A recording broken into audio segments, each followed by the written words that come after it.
اقامہ holder صرف نواز شریف نہیں ہے، دو تو آپ کے وزراء کے نام آئے، اس کے علاوہ بھی کہتے ہیں کچھ پارلیمنٹیرین صوبائی اسمبلی کے کچھ اراکین ان کے پاس اقامہ موجود ہے، تو جو لا نواز شریف کو ڈسکوالیفائی کرتا ہے وہ ان کو بھی ڈسکوالیفائی کرے گا۔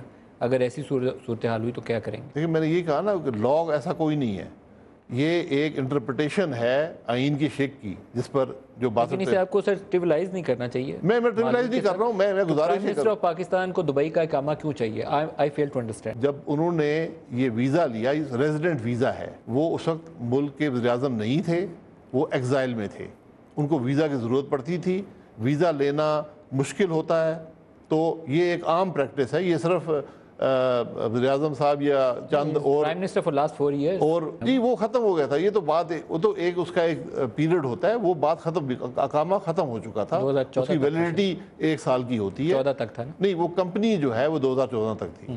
اگر آپ کے وزراء اس کی لپیٹ میں آئے، کیونکہ آپ سپریم کورٹ کا فیصلہ ہے وہ لاگو ہوگا باقیوں پہ بھی۔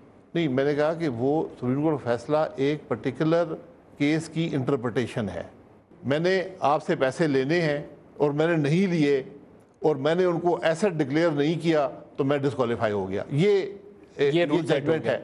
جی اگر اس پہ آپ جائیں گے تو میرا خیال ہے کہ تقریباً پاکستان کا ایک بڑا حصہ نااہل ہو جائے گا۔ لیکن سپریم کورٹ کی ججمنٹ ایک قانون کی حیثیت ہوتی ہے، اب یہ رول سیٹ ہو گیا ہے تو یہ باقیوں پہ لاگو ہوگا۔ میں یہی کہہ رہا ہوں کہ کل میں قومی اسمبلی کا ممبر ہوں، ایک آدمی آتا ہے، وہ کہتا ہے میں نے اس کے پیسے دینے تھے، اسے مجھ سے نہیں لیے، اور وہ پیسے میں نے ڈکلیئر نہیں کیے ہوئے۔ اگر ڈاکومنٹری ایویڈنس ہوئی تو آپ کے ڈاکیومنٹری ایویڈنس وہ لے آئے تو پھر سپریم کورٹ کی انٹرپریٹیشن ہو سکتی ہے، اس کا بھی کیس چلانا پڑے گا۔ الیکشن کمیشن کے قوانین موجود ہیں اس قسم کے، اگر اب یہی ملک کا قانون بن گیا ہے تو پھر اس میں بڑی پیچیدگیاں ہیں۔